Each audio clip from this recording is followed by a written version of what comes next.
Hello and welcome to another video here with me, Meoni, for Final Fantasy XIV.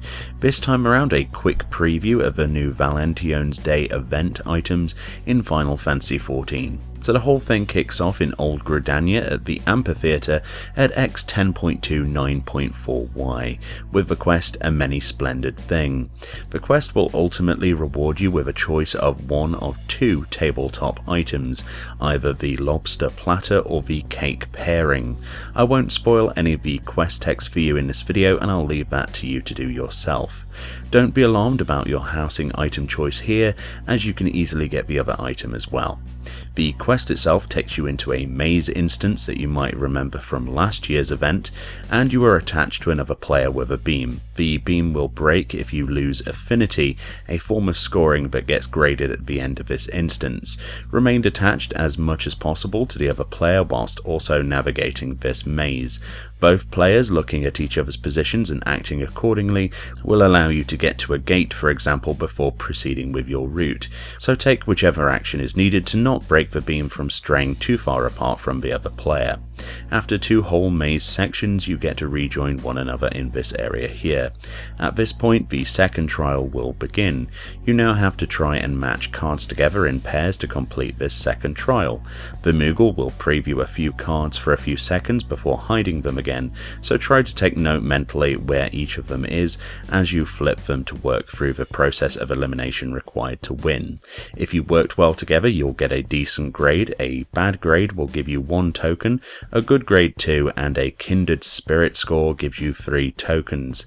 These tokens can then be taken nearby, just outside the gates of the amphitheatre in Old Gridania, at this house Valentiones made. The stuffed mammoth housing item will cost 3 tokens, and this is what it looks like. It's fully dyeable. The lobster platter costs 1 token. The cake pairing costs 1 as well. And then we have 2 firework options that cost 1 token each, which are both halves of a love heart. But that's not where the rewards end this time around. You can actually get 2 exclusive glamour weapons, and firstly, nearby at X9Y8, you'll find the 30th fortune teller NPC. This guy has a vendor option, and you can buy miracle elixirs. Buy 2 of these, and next you need to go to X13Y5.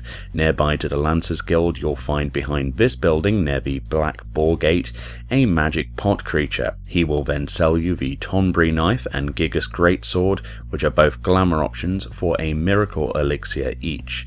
The Gigas Greatsword is a Dark Knight exclusive piece of glamour usually found on some Gigas monsters in game, and is generally a pretty nice model that's undyeable if you like collecting monster weapons, much like the ones that were recently added to the Gold Saucer. The Tonbri knife, however, is an offhand culinarian exclusive weapon, so you'll only see this when you are creating certain offhand recipes like buffalo cheese from buffalo milk, for example here, anything that involves chopping. So it has a limited scope of actual use, since it's not a main hand that you could actually draw and sheath like the Dark Knight weapon in comparison.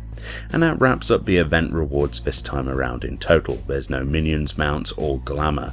This is all we have. Hopefully you enjoyed this video, and let me know what you think of this event in particular. I know there are quite a few strong opinions already on this, and whilst it's underwhelming in comparison to others we've seen last year, you have to possibly consider that they must have had limited time to put this one together or something, what with the team presumably hard at work on Shadowbringers.